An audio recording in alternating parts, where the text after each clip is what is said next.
اہل سنت زندہ باد، اہل سنت زندہ باد۔ الحمد للہ رب العالمین والعاقبۃ للمتقین والصلاة والسلام علی سید الانبیاء والمرسلین، اما بعد اعوذ باللہ من الشیطان الرجیم، بسم اللہ الرحمن الرحیم۔ ولا تقولوا لمن يقتل في سبيل الله أموات بل أحياء ولكن لا تشكرون۔ صدق الله العظيم والحمد لله رب العالمين۔ منبر نور پر جلوہ بار علماء کرام، سامعین حضرات، پردے میں بیٹھ کر سننے والی میری ماں اور بہنیں، السلام علیکم ورحمۃ اللہ تعالی وبرکاتہ۔ آئیے سب سے پہلے اپنے آقا و مولا حضور تاجدار مدینہ صلی اللہ تعالی علیہ وآلہ وسلم کی بارگاہ میں جھوم جھوم کا درود شریف کا نذرانہ عقیدت پیش کریں، پڑھیں باواز سے بولیں اللہم صلی علی سیدنا مولانا محمد وبارک وسلم، صلو علیہ الصلوۃ والسلام علیک یا رسول اللہ صلی اللہ تعالی علیہ وآلہ وسلم۔ میرے مسلمان بھائیوں، اسلام کے دامن میں بہت ساری جنگیں ہیں، بہت سارے معرکے ہیں۔ جہاں پر جنگ بدر ہے تو وہیں پر جنگ احد بھی ہے، جنگ خندق بھی ہے۔ اسلام کے دامن میں بہت ساری جنگیں ہیں، مگر جتنی شہرت جنگ کربلا کو حاصل ہے، معرکہ کربلا کو حاصل ہے، اتنی شہرت کسی اور جنگ کو نہیں حاصل ہوئی۔ معرکہ کربلا کی شہرت کا پرچم جو ہے اتنی بلندی پر لہرا رہا ہے کہ جہاں پر مسلم معرکہ کربلا سے واقف ہیں، وہیں پر غیر مسلم بھی معرکہ کربلا سے واقف ہیں۔ معرکہ کربلا کو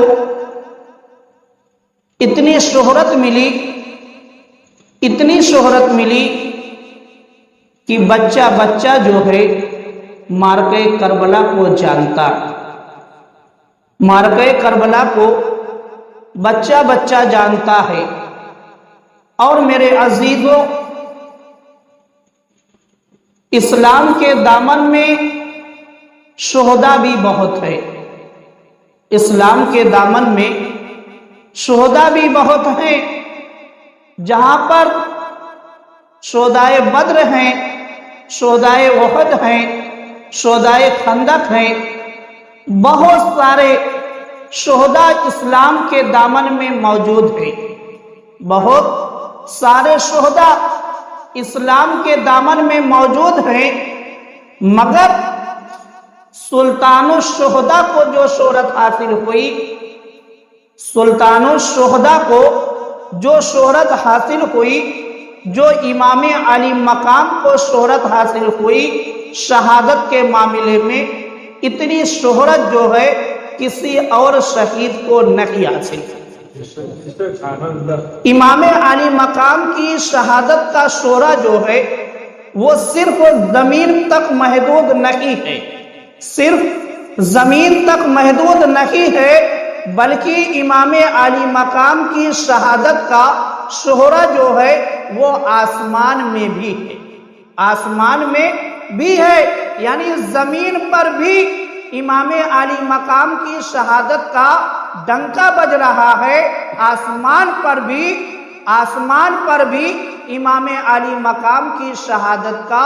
ڈنکا بج رہا ہے، امام علی مقام کی شہادت کا ڈنکا بج رہا ہے۔ اور دیکھو میرے مسلمان بھائیوں، امام علی مقام کی شہادت کا ذکر جو ہے،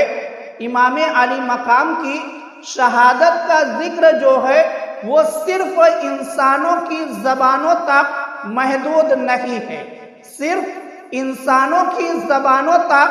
محدود نہیں ہے، بلکہ فرشتوں نے بھی امام علی مقام کی شہادت کا تذکرہ کیا ہے، فرشتوں نے بھی امام علی مقام کی شہادت کا ذکر کیا ہے، تذکرہ کیا ہے۔ تو معلوم کیا ہوا کہ امام علی مقام کی شہادت کا جو شہرا ہے وہ سب سے بلندی پر نظر آتا ہے، سلطان الشہداء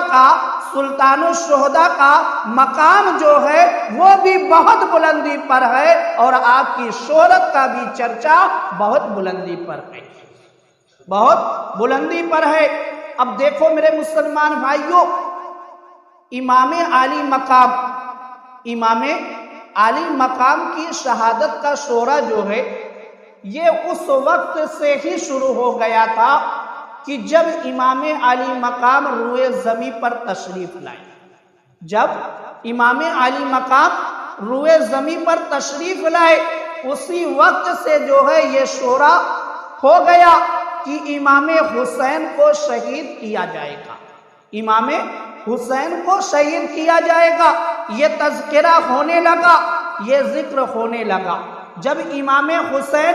5 شعبان 4 ہجری میں روئے زمین پر تشریف لاتے ہیں حضرت فاطمہ کے بطن سے حضرت علی کے آنگن میں، جب حضرت علی کے آنگن میں میرے آقا امام علی مقام تشریف لائے تو حدیث پاک کے اندر ملتا ہے کہ حضرت ام الفضل جو حضرت عباس کی بیوی ہیں وہ فرماتی ہیں کہ میں نے امام علی مقام کو سرکار دو عالم صلی اللہ تعالی علیہ وآلہ وسلم کے آغوش میں دیا، اور دینے کے بعد پھر میں نے کیا دیکھا کہ سرکار دو عالم صلی اللہ تعالی علیہ وآلہ وسلم کی دونوں آنکھوں سے آنسو بہہ رہے ہیں۔ آپ کی چچی جان فرما رہی ہے کہ جب میں نے امام علی مقام کو سرکار دو عالم کی گود میں دیا تو میرے آقا امام علی مقام کو گود میں لینے کے بعد میرے آقا کی آنکھوں سے آنسو بہنے لگے، تو میرے آقا کی چچی نے پوچھا کہ یا رسول اللہ آخر بات کیا ہے، آخر معاملہ کیا ہے، یہ تو خوشی کا موقع ہے، اس موقع پر پھر رونا کیسا؟ تو میرے آقا نے فرمایا کہ اے میری چچی، ابھی جبریل آئے تھے اور انہوں نے یہ بتایا ہے کہ یا رسول اللہ یہ جو بچہ آج روئے زمین پر تشریف لایا ہے اس کو جو ہے آپ کی امت کربلا کی سرزمین پر شہید کرے گی، آپ کی امت آپ کے اس لاڈلے کو، آپ کے اس نواسے کو کربلا کی سرزمین پر بھوکا پیاسا رکھ کر شہید کیا جائے گا۔ تو میرے مسلمان بھائیوں، جب میرے آقا نے یہ سنا تو میرے آقا کی آنکھوں سے آنسو بہنے لگے، میرے آقا کی آنکھوں سے آنسو بہنے لگے۔ اور ایک حدیث پاک کے اندر ملتا ہے، حضرت انس رضی اللہ تعالی عنہ فرماتے ہیں کہ ایک مرتبہ جو ہے میرے آقا سرکار دو عالم صلی اللہ تعالی علیہ وآلہ وسلم نے ارشاد فرمایا کہ ابھی جو ہے بارش والا جو فرشتہ ہے، یعنی جس کے ذمے بارش کرنا ہے، وہ فرشتہ آیا تھا اور اس نے جو ہے آنے کے بعد مجھ کو یہ بتایا کہ آپ کا نواسا یعنی امام علی مقام کو جو ہے آپ کی امت شہید کرے گی، اور اس فرشتے نے اس مقام کی مٹی کو بھی لا کر دیا ہے جہاں پر میرا یہ نواسا شہید کیا جائے گا۔ یعنی اس فرشتے نے اس مقام کی مٹی کو بھی لا کر میرے آقا کے ہاتھ میں رکھ دیا کہ یا رسول اللہ، یہ اس جگہ کی مٹی ہے جہاں پر آپ کا یہ نواسا شہید کیا جائے گا، جہاں پر آپ کے نواسے کی مزار بنے گی، یہ اس جگہ کی مٹی ہے۔ تو میرے آقا نے اس مٹی کو لیا اور لینے کے بعد اپنی بیوی حضرت ام سلمہ کے حوالے کر دیا، حضرت ام سلمہ کے حوالے کر دیا، اور حضرت ام سلمہ نے اس مٹی کو سنبھال کر ایک شیشی کے اندر رکھ لیا۔ کیوں رکھ لیا؟ کیونکہ میرے آقا نے فرمایا تھا کہ اے ام سلمہ، جس دن یہ مٹی خون ہو جائے گی تو سمجھ جانا میرا نواسا کربلا میں شہید کر دیا گیا، سمجھ جانا کہ میرا نواسا جو ہے شہید کر دیا گیا کربلا کی سرزمین پر۔ اور میرے مسلمان بھائیوں، شہادت کا شعرا دیکھو کہ یہی تک صرف محدود نہیں کہ میرے آقا جانتے تھے، نہیں میرے مسلمان بھائیوں، امام علی مقام کی شہادت کا شعرا تو اتنا زیادہ تھا کہ حضرت فاطمہ بھی جانتی تھی کہ میرا یہ لاڈلا بیٹا ایک دن شہید کیا جائے گا، حضرت علی بھی جانتے تھے کہ میرا یہ بیٹا جو ہے ایک دن شہید کیا جائے گا۔ میرے مسلمان بھائیوں، حدیث پاک کے اندر ملتا ہے کہ ایک مرتبہ جو ہے حضرت علی رضی اللہ تعالی عنہ کا گزر جو ہے کربلا کی سرزمین سے ہوا۔ جب آپ جنگ صفین کے لیے تشریف لے جا رہے تھے تو آپ کا گزر جو ہے کربلا کی سرزمین سے ہو کر جو ہے آپ گزر رہے تھے، تو جب آپ کربلا کے میدان میں پہنچے جہاں پر آج امام علی مقام کا روضہ مبارکہ موجود ہے، جب وہاں پر حضرت علی پہنچے تو حضرت علی زارو قطار رونے لگے، حضرت علی زارو قطار رونے لگے۔ تو لوگوں نے پوچھا کہ اے مولا، آخر یہ رونا کیسا؟ کیونکہ حضرت علی نے اتنا رویا کہ جہاں پر آپ بیٹھ کر رو رہے تھے وہاں کی مٹی بھی بھیگ گئی تھی، وہاں کی مٹی بھی بھیگ گئی تھی۔ تو لوگوں نے پوچھا کہ اے مولا، آخر یہ رونا کیسا؟ آخر آپ اس میدان میں کیوں بیٹھ کر رو رہے ہیں؟ تو مولا علی نے فرمایا کہ اے مجھ سے سوال کرنے والوں، سنو، یہ کربلا کی سرزمین ہے، اور میں نے سرکار دو عالم سے سنا تھا کہ میرا بیٹا حسین کربلا کی سرزمین پر شہید کیا جائے گا۔ اور ایک روایت کے اندر یہ ملتا ہے کہ حضرت علی نے انگلی رکھ کر یہ بتایا کہ یہاں پر میرا بیٹا شہید کیا جائے گا، یہاں پر اس کا خیمہ لگے گا، یہاں پر اس کو قتل کیا جائے گا، یہاں پر میری بیٹیاں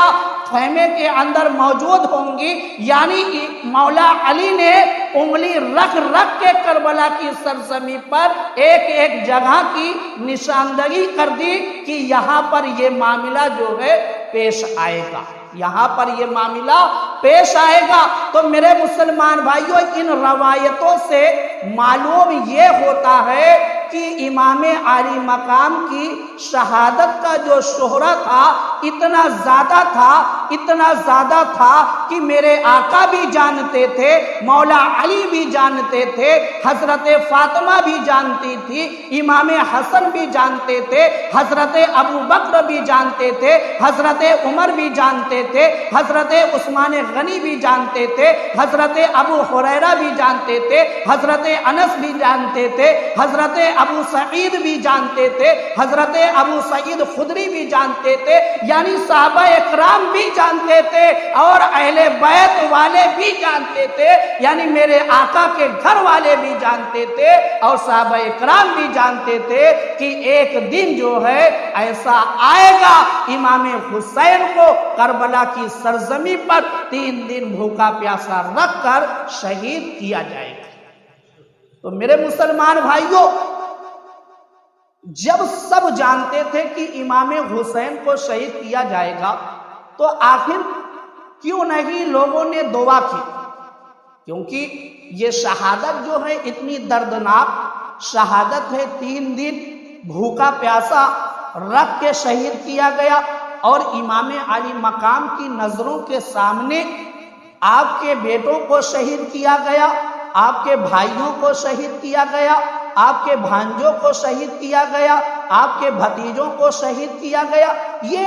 اتنا دردناک واقعہ جب پیش آنے والا تھا تو میرے آقا نے کیوں نہیں اللہ کی بارگاہ میں دعا کر دی کہ مولا میرے بیٹے کو اس مصیبت سے آزادی عطا فرما دے، میرے بیٹے کو اس امتحان میں جو ہے نہ مبتلا کر۔ نہیں میرے مسلمان بھائیوں، کسی بھی حدیث کے اندر یہ نہیں ملتا کہ میرے آقا نے دعا کی ہو کہ مولا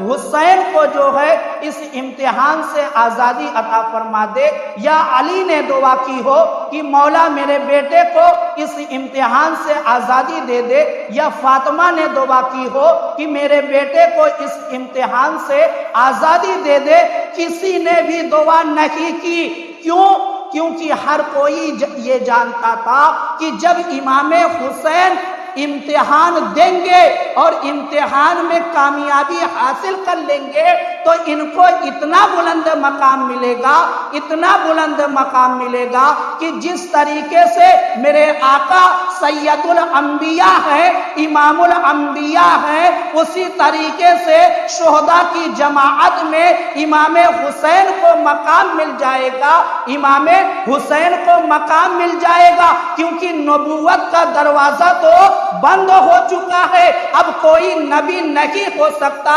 مگر شہداء کی فہرست میں پہلے نمبر پر جو ہے سر اپنا کٹا کر آدمی جا سکتا ہے۔ تو میرے آقا نے اپنے نواسے کو اس بلندی تک پہنچا دیا کہ اب جہاں تک قیامت تک کوئی پہنچ نہیں سکتا، جہاں اب قیامت تک کوئی نہیں پہنچ سکتا، امام علی مقام اس مقام تک پہنچے۔ کس کے ذریعے سے؟ امتحان کے ذریعے سے۔ ہاں میرے آقا نے دعا میں یہ کہا کہ مولا میرے حسین کو امتحان میں صبر دینا۔ فاطمہ نے دعا میں یہ کہا کہ مولا میرے بیٹے کو امتحان میں صبر دینا، کامیابی دینا۔ مولا علی نے اپنی دعا میں یہ کہا کہ مولا میرے بیٹے کو امتحان میں کامیابی دینا، صبر دینا، مگر کسی نے امتحان سے آزادی کی دعا نہیں کی، کیونکہ سب کو معلوم تھا کہ امام علی مقام کو اپنا سر کٹا کر ایسے مقام پر فائز ہونا ہے کہ جہاں قیامت تک پھر کوئی پہنچ نہیں سکتا، جہاں قیامت تک پھر کوئی پہنچ نہیں سکتا، اس لیے کسی نے دعا نہیں کی۔ اب دیکھو میرے مسلمان بھائیوں، امام علی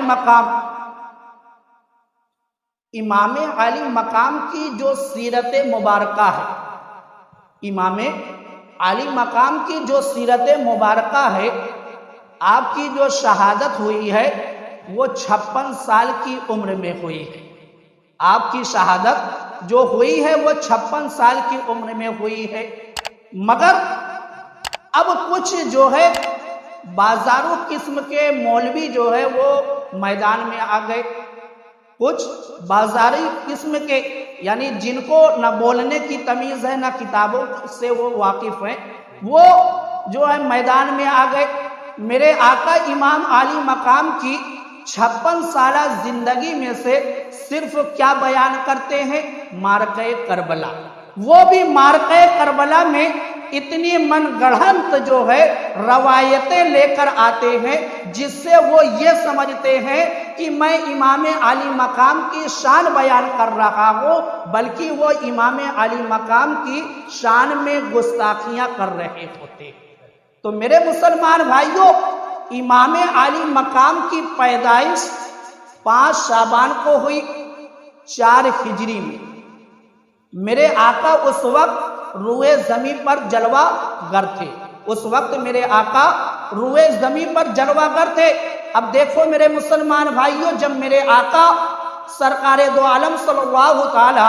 علیہ وآلہ وسلم کو یہ خبر دی گئی کہ حضرت فاطمہ کے گھر میں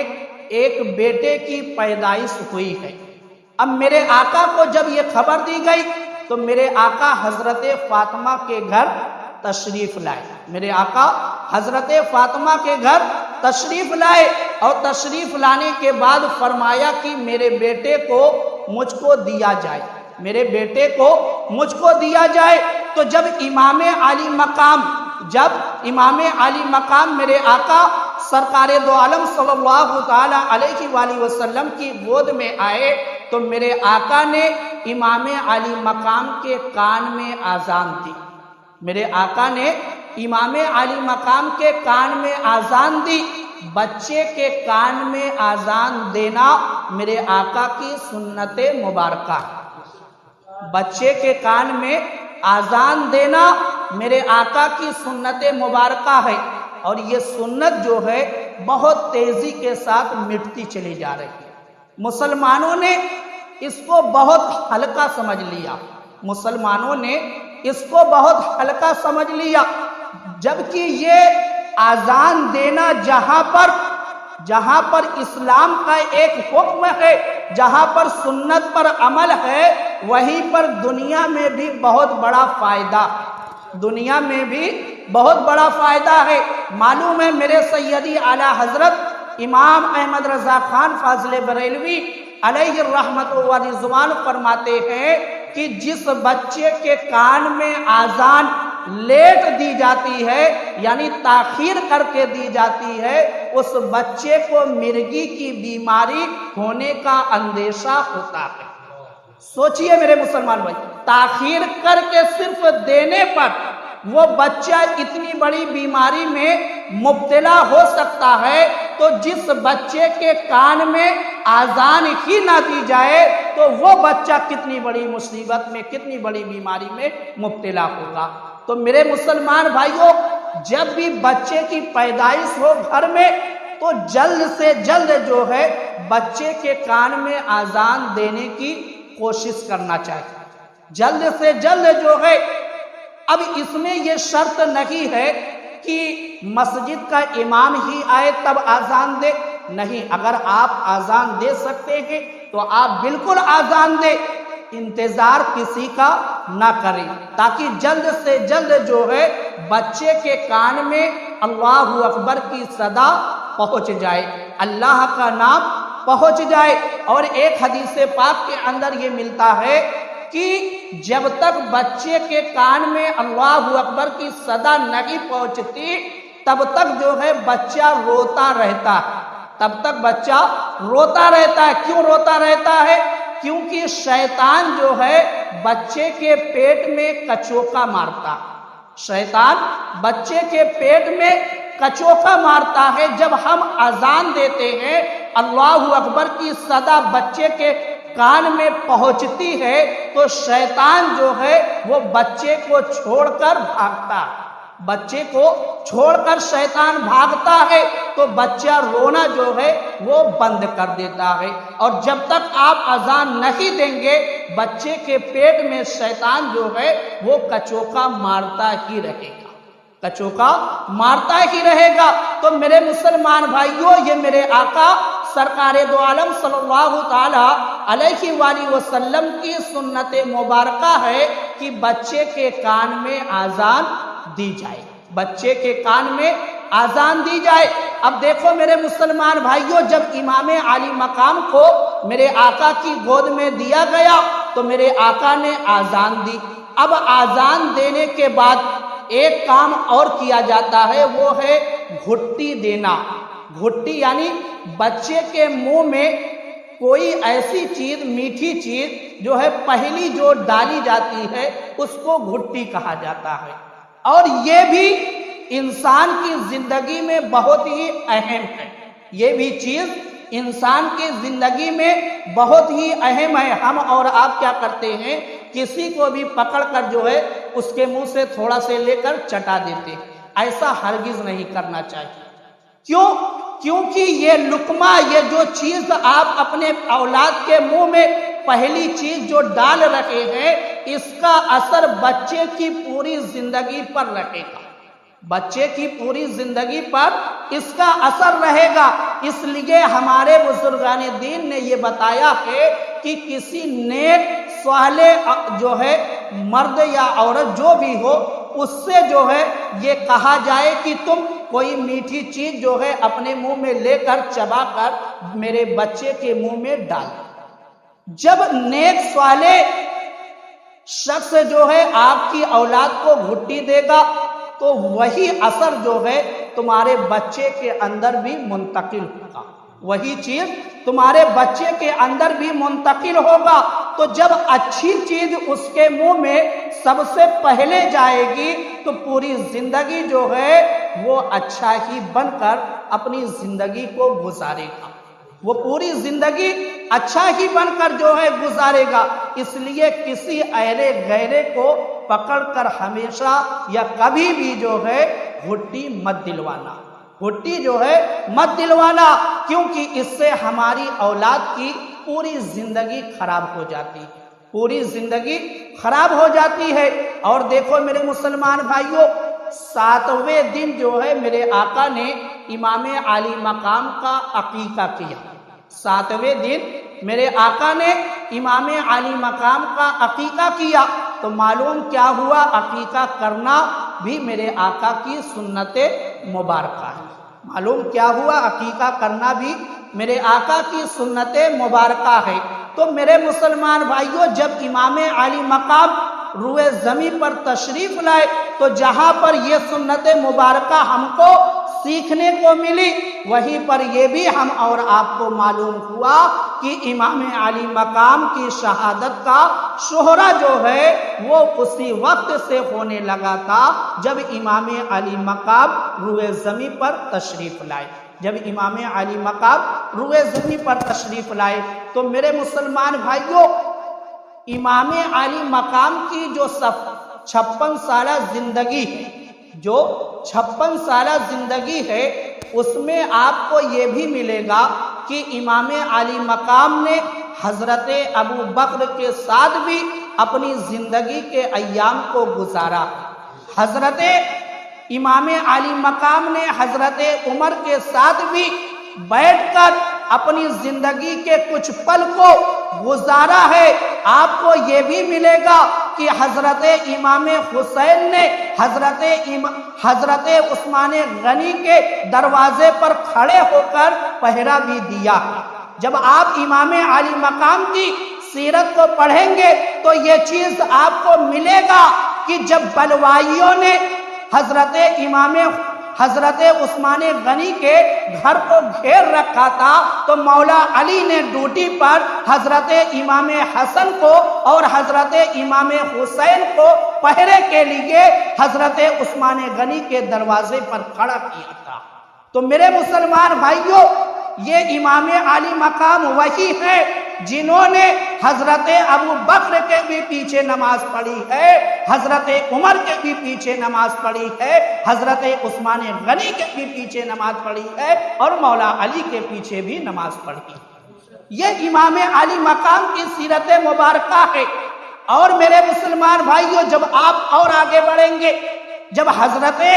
امیر معاویہ کا زمانہ آتا ہے تو حضرت امیر معاویہ کو آج لوگ اس طریقے سے پیش کرتے ہیں کہ ایسا لگتا ہے کہ حضرت امیر معاویہ اہل بیت سے دشمنی رکھنے والے تھے۔ اس طریقے سے ان کی سیرت کو لوگ پیش کرنے کی کوشش کرتے ہیں۔ میرے مسلمان بھائیوں، میری بات کو اپنے ذہن میں بٹھا لینا کہ امام عالی مقام ہو یا امام حسن ہو، دونوں بھائی جو ہے برابر حضرت امیر معاویہ کے دربار میں ملک شام جایا کرتے تھے، اور حضرت امیر معاویہ جو ہے جو بھی تحفہ حضرت امام حسن کو دیتے تھے، حضرت امام حسن قبول کرتے تھے، اور حضرت امام حسین کو جو تحفہ دیتے تھے وہ حضرت امام حسین قبول کیا کرتے تھے۔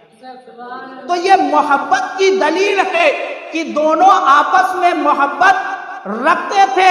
تب تو ایک دوسرے سے تحفہ کا لینا اور دینا یہ محبت کی دلیل ہے، اور دربار میں آتے جاتے رہنا، ملاقات کرتے رہنا، یہ بھی محبت کی دلیل ہے۔ تو سیرت امام علی مقام تو ہم اور آپ کو یہ بتا رہی ہے کہ امام علی مقام حضرت امیر معاویہ سے محبت کرتے تھے۔ حضرت امام حسن کی سیرت تو یہ بتا رہی ہے کہ حضرت امام حسن حضرت امیر معاویہ سے محبت کرتے تھے، اور حضرت امیر معاویہ حضرت امام حسین سے محبت کرتے تھے، اور حضرت امیر معاویہ حضرت امام حسن سے محبت کرتے تھے۔ تو میرے مسلمان بھائیوں، جب آپ پوری سیرت کو پڑھیں گے تب بات جو ہے آپ کی سمجھ میں آئے گی، اور صرف ایک باب کو لے کر کسی کو نشانہ بنانا یہ انصاف نہیں ہے، یہ انصاف نہیں ہے، کیونکہ جب تک آپ پوری تحقیق کے ساتھ، یعنی جس کی سیرت پر آپ انگلی رکھنے جا رہے ہیں، جب تک آپ اس کی پوری سیرت کے بارے میں نہیں جانیں گے تب تک آپ انصاف کرنے والے نہیں ہوں گے۔ اب دیکھو میرے مسلمان بھائیوں، جب امام علی مقام جو ہے اپنے قافلے کو لے کر، یعنی جب حضرت امیر معاویہ کا انتقال ہو گیا اور یزید تخت پر بیٹھ گیا، اور تخت پر بیٹھنے کے بعد جو ہے اس نے بیعت کا مطالبہ کر دیا، اور امام علی مقام کی غیرت نے، تقوی و پرہیزگاری نے یزید کی بیعت کو گوارا نہیں کیا۔ کیوں نہیں امام علی مقام نے یزید کے ہاتھ پر بیعت کی؟ کیوں نہیں امام علی مقام نے یزید کے ہاتھ پر بیعت کی؟ تو سنو میرے مسلمان بھائیوں، امام علی مقام نے یزید کے ہاتھ پر اس لیے نہیں بیعت کی کیونکہ یزید جو تھا وہ بے نمازی تھا، یزید جو تھا وہ شرابی تھا، یزید جو تھا وہ ناچ گانے کی محفلوں میں بیٹھنے والا تھا، یزید جو تھا وہ بندر کا کھیل دیکھنے والا تھا، یعنی جو برے کام تھے ہر برے کام کو وہ کرنے والا تھا، ہر برے کام کا وہ کرنے والا تھا۔ تو اگر امام علی مقام ایسے شخص کے ہاتھ میں اپنا ہاتھ دے دیتے تو اسلام کا نظام جو ہے وہ درہم برہم ہو جاتا، اسلام کا نظام درہم برہم ہو جاتا، کیونکہ ایک طرف تو آپ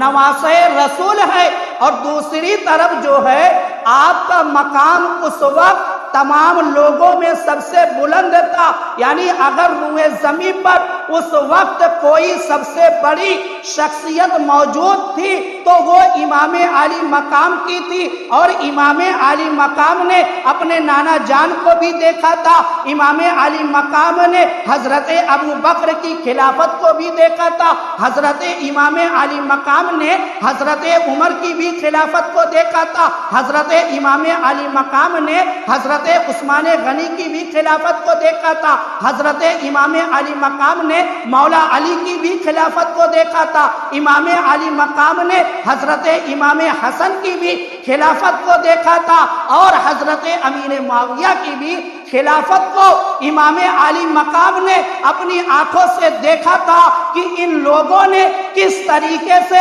قرآن و حدیث کی روشنی میں اپنی حکومت کو چلایا ہے، اور یزید تو تخت پر جب سے بیٹھا ہے یہ ماں اور بیٹے میں نکاح کو حلال قرار دے رہا ہے، یہ سود کو حلال قرار دے رہا ہے، یہ رشوت کو حلال قرار دے رہا ہے، یہ شراب کو حرام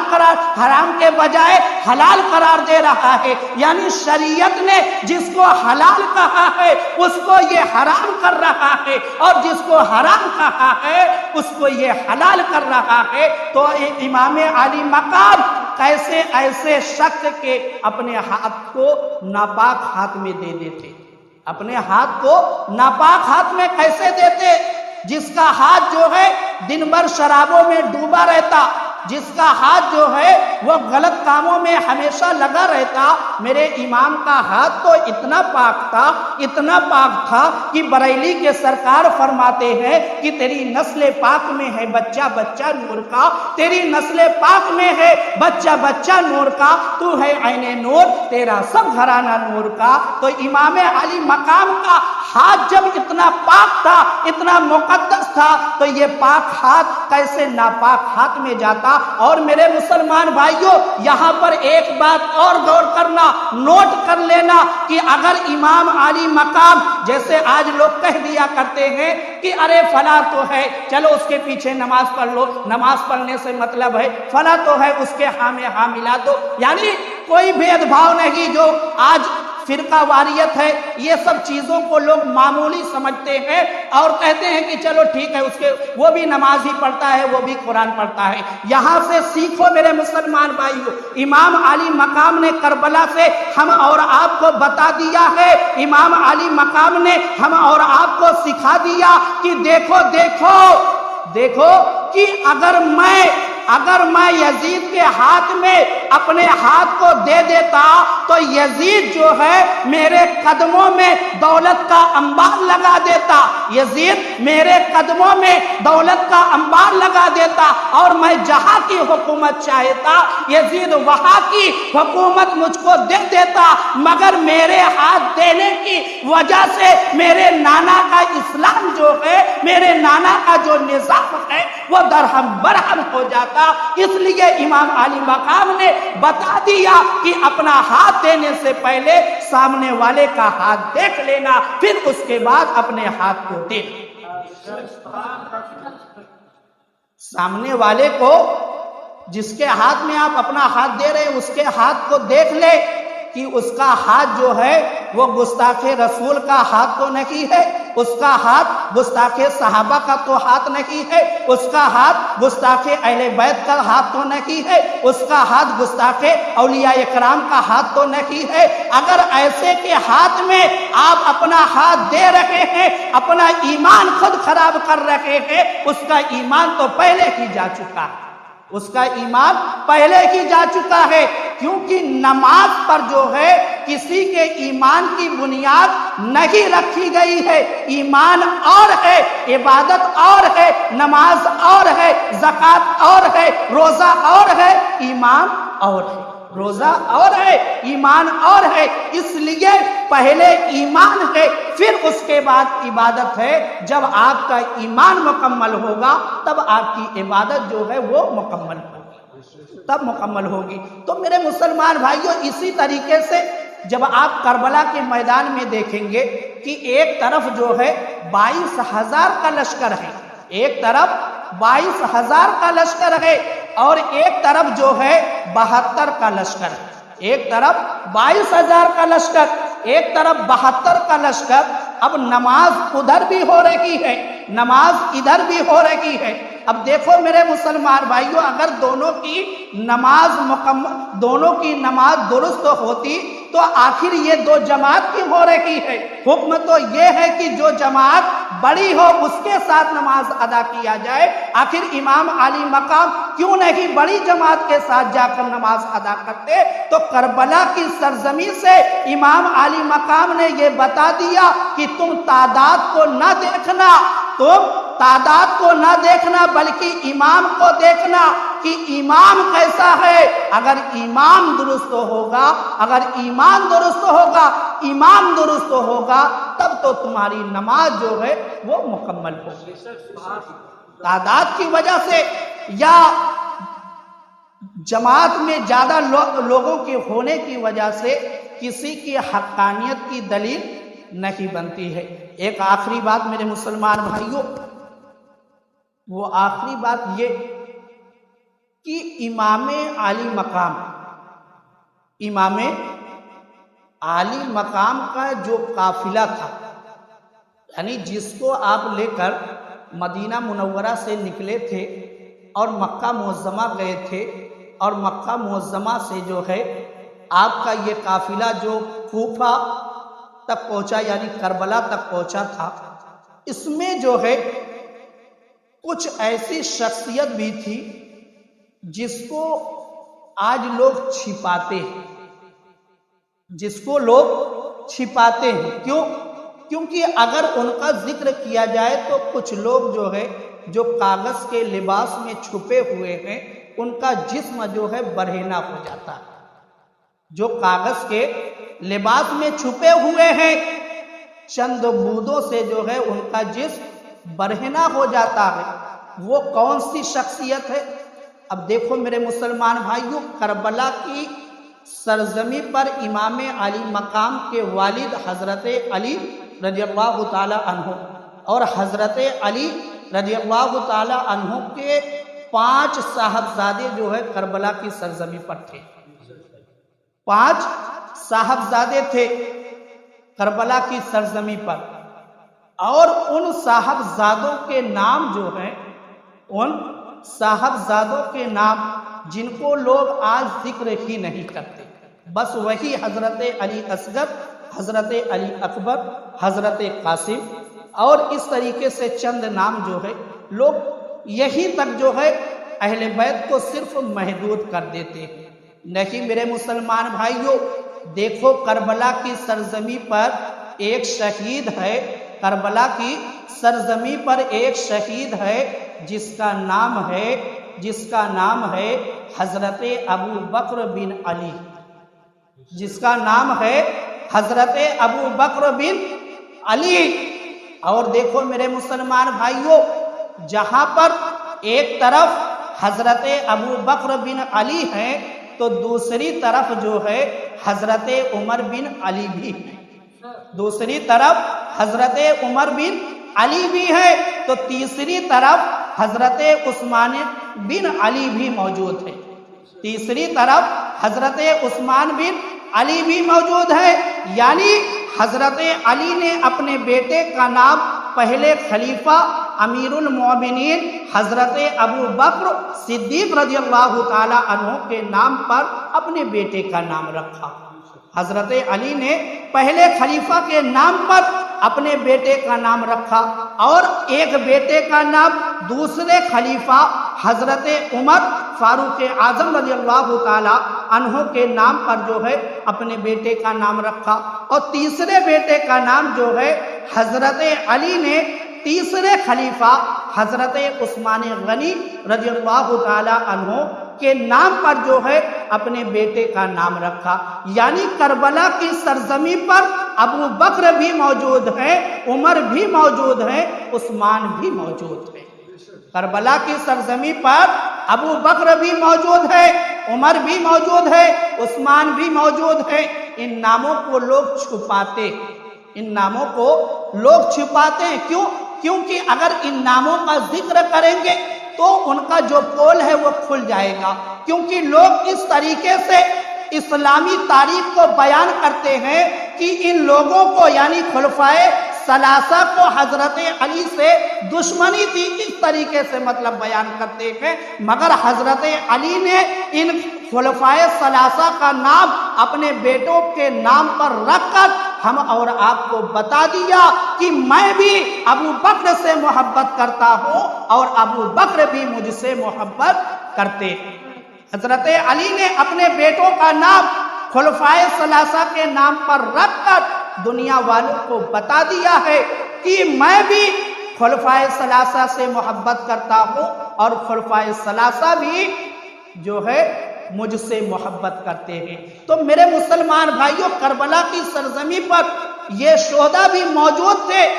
حضرت ابو بکر بن علی جو ہیں، ان کی شہادت اہل بیت کا جب کارواں شروع ہوا ہے، یعنی جب اولاد علی کا نمبر آیا ہے، تو سب سے پہلے رن کے میدان میں جو آیا تھا، سب سے پہلے رن کے میدان میں جو آیا تھا وہ سپاہی حضرت ابو بکر بن علی تھے۔ جب یہ رن کے میدان میں آتے ہیں، ان کی رگوں میں حضرت علی کا خون بہ رہا تھا، ان کی رگوں میں حضرت علی کا خون بہ رہا تھا۔ جب یہ تلوار لے کر رن کے میدان میں آتے ہیں تو جو کوفی تھے، جو 22,000 کی تعداد پر محدود تھے، ان کے اندر اتنی ہمت نہیں ہو رہی تھی کہ علی کے شیر سے جو تنے تنہا ہے وہ 22,000 کو للکار رہا ہے، مگر 22,000 کے اندر سے کسی کو نکلنے کی ہمت نہیں ہو رہی تھی کہ وہ ابو بکر کا آ کر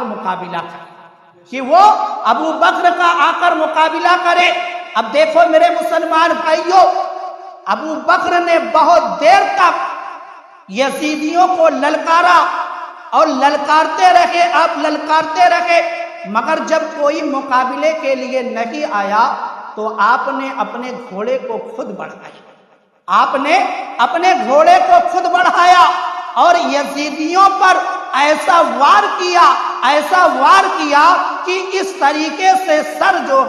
کٹ رہے تھے جیسے کھیرا مولی کٹا کرتا۔ آپ کی تلوار جدھر بھی چلتی تھی سب کی سب وہ غائب ہو جایا کرتی۔ تو میرے مسلمان بھائیوں، جب ابو بکر نے اتنی بہادری کے ساتھ یزیدیوں کو للکارا اور مار کر ان کو جہنم تک پہنچایا، جب یزیدیوں نے دیکھا کہ تنے تنہا ہم اس نوجوان سے ہم مقابلہ نہیں کر پائیں گے، تو ابو بکر کو چاروں طرف سے گھیر لیا، اور گھیرنے کے بعد دور سے ہی وہ تیر پر تیر چاروں طرف سے چلانے لگے، یہاں تک کہ ابو بکر کا پورا جسم وہ لہو لہان ہو جاتا ہے، یعنی پورا جسم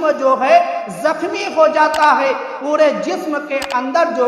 تیر ہی تیر موجود ہو جاتے ہیں، یہاں تک کہ ایک وقت ایسا آتا ہے کہ ابو بکر اپنے گھوڑے سے زمین پر تشریف لے آتے ہیں، اور تشریف لانے کے بعد آپ نے اپنے بھائی کو آواز دی، یعنی امام علی مقام کو آواز دی کہ بھائی میری خبر لیجئے۔ جب امام علی مقام رن کے میدان میں پہنچتے ہیں، اپنے بھائی کے قریب پہنچتے ہیں، تو کیا دیکھتے ہیں کہ ابو بکر ان کی آنکھیں بند ہو چکی ہیں، مگر ابھی سانس کچھ چل رہی ہے۔ جب امام علی مقام نے ابو بکر کے سر کو اپنی گود میں رکھا ہے، ابو بکر نے آخری دیدار کیا امام علی مقام کا، اور آخری دیدار کرنے کے بعد آپ کی روح وہ پرواز کر جاتی ہے، آپ آب کوثر پینے کے لیے حوض کوثر پر چلے جاتے ہیں، جو 3 دن کی پیاس تھی اس کو مٹانے کے لیے اپنے نانا جان کے دربار میں حوض کوثر پر جام کوثر کو پینے کے لیے ابو بکر چلے جاتے ہیں، آپ کی روح وہ پرواز کر جاتی ہے۔ انا للہ و انا الیہ راجعون۔ اللہ تعالیٰ ہم سب کو عمل کرنے کی توفیق عطا فرمائے۔ اے پروردگار عالم، اس بزم پاک میں جتنے بھی لوگ حاضر ہیں مولا، سب کی حاضری کو اپنی بارگاہ میں قبول و مقبول فرما۔ اے پروردگار عالم، سب کی تمام جائز تمناؤں کو پوری فرما۔ مولا ہم سب کو امام علی مقام کا صدقہ عطا فرما۔ مولا ہم سب کو